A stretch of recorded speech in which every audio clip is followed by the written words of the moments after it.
The intense ticking of the clock grew louder and louder as the hand reached that sacred time. Finally, it was 9 p.m. I threw off my surgical gown and locked the kennels, saying a sweet goodbye to the animals as they slept. I've always loved my job. The idea of saving the lives of others has appealed to me as a child, although I'm not wearing any cape or tight-fitted superhero outfit, and I don't work with humans. The idea of working with animals is just so much better to me. Anyway, 9 p.m. was the end of my shift. I helped in theater and tended to the animals. Any death or having to put down any animal always hits me the hardest. And the animals bring me a sense of happiness, and seeing an innocent life die right before you isn't an experience to just forget. The receptionists are the ones to lock up the veterinary, so I waved goodbye to them and strolled to the heavy glass door that was marked with handprints and smudges from children and other visitors. The sky was clear and black, and streetlights gave the area a deep orange glow. It was a quiet night, typical for the winter season. I took a deep breath of the chilling air, adjusted my jacket, and started my journey to the bus stop. I've never liked this road. With all the pubs and bars in this area, you can imagine idiotic teenagers speeding and dangerously driving on the street. Unusually, there was nobody in sight. Just silence. I crossed the road with only the chilling breeze in my ears, and I took a quick glance at the time on my watch. 9:05 p.m. The bus should arrive at the stop in 15 minutes. And suddenly, the loud roaring of an engine shocked me as a car sped around the corner, narrowly missing me. The driver just plainly didn't acknowledge my presence and just carried on driving. He was probably drunk or high with his equally stupid friends. I was so pissed at how rude and ignorant some people could be. Sound of the engine faded out, and the red lights of the car, thankfully, wouldn't stay in my sight any longer. With my heart pounding and with clenched fists, I continued to travel to the pavement on the other side. I reached the stop in 10 minutes without any other distractions. It's quite a walk because the streets are stupidly longer than normal here. There were about 5 people there already, many of whom were people like myself, trying to get home after their work shifts. I see these people a lot after my shifts each Tuesday and Thursday. I was going to start a conversation with one of them, but they all seemed very out of character. I'm not sure why, but they just seemed very dull and, well, maybe it was just a cold, but something didn't seem right with them. To break the awkwardness I was feeling, I pulled out my phone and played some games, pretending to be occupied.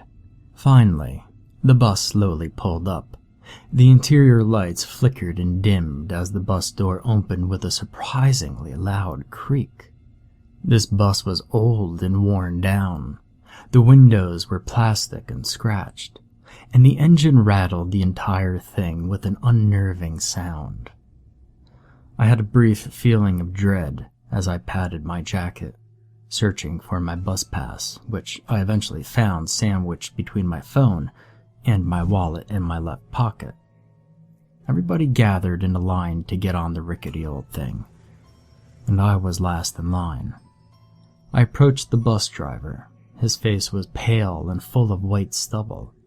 He was overweight and middle-aged, but what struck me the most was his disgusted, seemingly angry or irritated expression on his face. His eyes were bright green, and with these unusual features combined, he gave me a disturbing and strange feeling of dread. I felt like I should go and get another bus, and with the doors closing behind me, I quickly pressed my pass up to the scanner, and after the faint beep it made, I continued to make my way upstairs. The lighting and atmosphere was even dimmer than the area downstairs, and the seats were torn and dusty.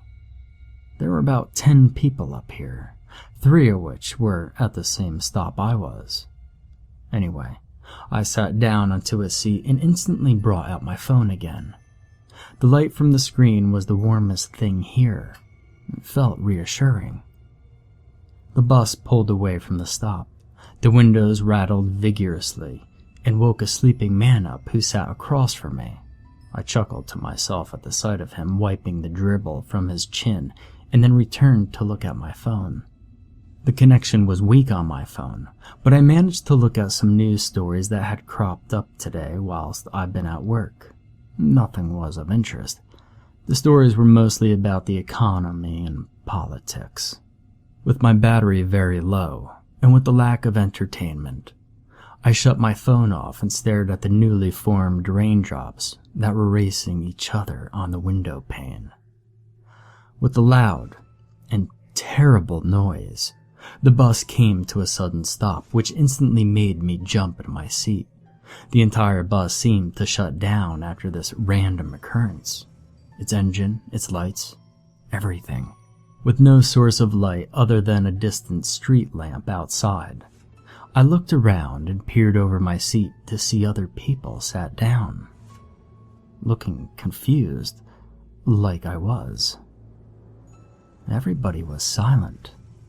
All I could hear was the very faint patter of the rain against the window. The bus then gently rocked and moved for a second. I was confused, and I worried whether the bus had completely gone out of power or not. This wasn't the best place to get stuck in, with the thriving nightlife and the dangerous drug addicts and drunk people around every corner. And with my home being 30 minutes away, I prayed that everything was fine. Was somebody getting on? I could hear the bus doors open downstairs. The loud hissing and creaking of the doors made me feel uneasy and anxious. A few moments passed, and we were still all sat in silence and darkness. I anxiously hid and closed my eyes. I hated the dark, and the silence was utterly consuming. But this was some unusual fear and anxiety I haven't felt in a long time. Then, slow and loud steps was the only sound in the entire bus. They were coming nearer and nearer. Somebody was coming upstairs. I was terrified, and all I could think of were worst-case scenarios. A murderer? A creature? Some insane, crazy person intent on a bus massacre? The list could go on and on and on. I gulped in the cold air. What was going on? Each step got painfully louder, and yet again made the bus move sharply. I closed my eyes as my heartbeat throbbed inside my ears, and the steps stopped. And my breathing also stopped for seconds, until I heard the being speak.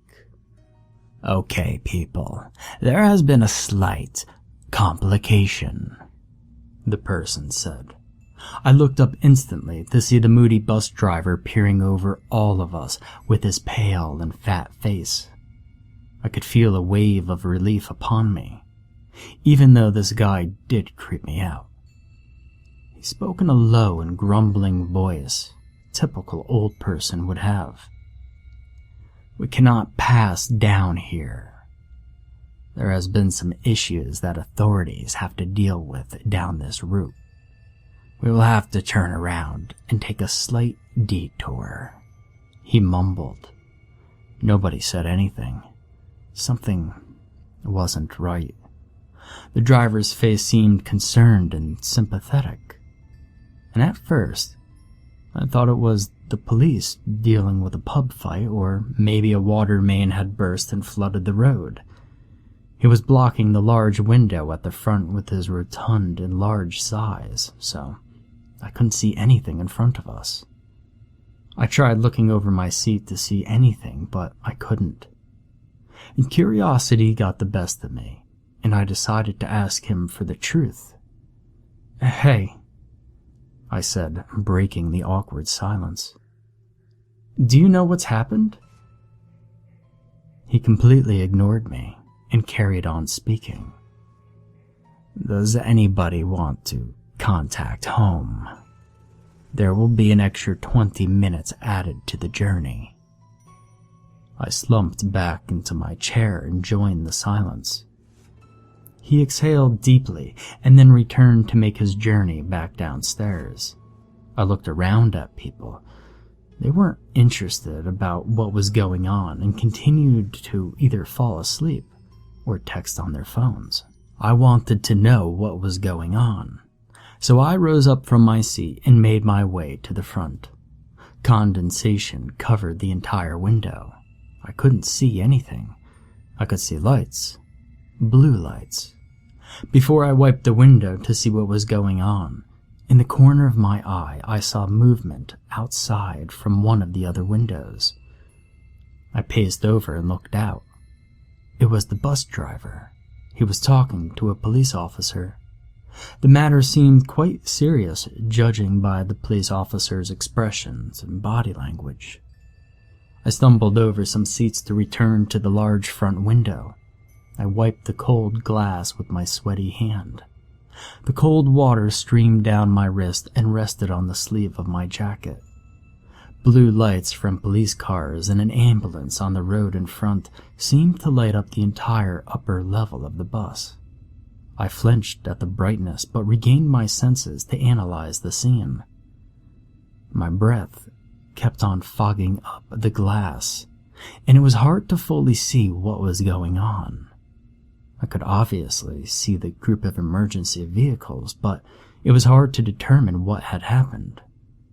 There were over 10 people in fluorescent green and yellow jackets from the emergency services gathered around and ordering pedestrians to turn back. One of the police cars backed up, revealing what the problem was. There was a red, crappy car. The glass all over had been cracked or smashed, possibly from an impact of some sort. Nothing seemed too wrong, but... Wait.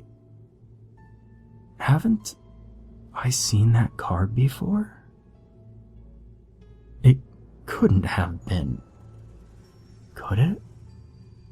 I'm sure I had seen it. No. It was the car that raced past me on my way to the bus stop. Despite being angry and pissed at them before, I felt glad. I wanted them to learn their lesson. And that was until I saw the blood.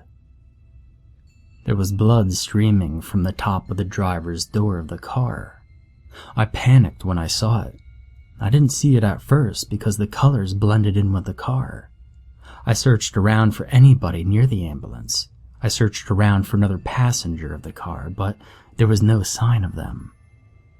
I mean, blood can't stream from nowhere. They must still be in there. My heart stopped as I realized that these people could be dead. I looked behind me. The passengers began talking amongst themselves and looked outside their windows as the blue lights from the emergency vehicles caught their attention. I looked back and saw doctors gathered around the vehicle, assessing the condition of the passengers, probably. This couldn't have happened for no reason, though, could it? The sudden feeling of confusion fell upon me. This was Blakely Street. This is the street where the veterinary is. This is the street where I work. But wait, they passed here before, so why did they pass here again? Maybe they were lost, or maybe they were dropping people off. I tried to focus on what could have caused this. I then saw the doctor, who seemed to be analyzing the conditions of the passengers, look solemn and shake his head to his colleagues. Oh God, was the driver dead? I felt so guilty from the vengeful feelings I had before. The group of men stepped back and walked away from the scene to talk to police officers. And then I saw it. A person was laying in front of the car. It was the victim. Their brain matter was brutally scattered across the road, and their body was laying in a mixture of blood and other fluids, possibly digestive fluids. Their intestine had completely burst through their abdomen due to the pressure of the impact, and their limbs were torn and mangled in inhuman ways. The sight made me want to vomit, but I couldn't help but stare at what I was seeing. I suppose the other passengers behind me eventually saw what I was seeing, when I heard a mixture of gasps behind me. I took control of the sick feelings and continued to look at the sight. I saw Ken and Abby, the receptionist who I work with, on the pavement outside, seemingly shocked and upset by the strange accident. Other shop owners stood outside their shops and talked with the police. They may be witnesses to this accident. I wish I could help with the situation, but I know I wouldn't be able to exit the vehicle, and I'll be turned right back like everybody else. I spotted something unusual. Although this victim had become completely unrecognizable, I spotted something familiar. That jacket. No, I'm being stupid. This person could obviously have the same red and black jacket as me. It seems similar, but who knows? This jacket is in fashion, apparently. I tried to analyze the victim. I completely freaked out. This person was wearing everything that I was. The shoes, the watch, the jacket, even the exact phone I have had been thrown across the road due to the impact. It must be all a dream, but that can't be me. No, it isn't me, it's just all a dream. I'm going to wake up any moment now. Right now. The bus began to start up again, and we backed away from the scene. I stared at the window as my eyes filled with burning tears. I stood up in the middle of the bus and punched the chair in frustration, sending up a cloud of choking dust. And nobody noticed anything. I screamed, full of rage, frustration, and blinding grief. I screamed until my jaw muscles stretched and felt like they had snapped, and until my throat grew irritated and began to bleed. Why? Why me? Why now? It all makes sense now.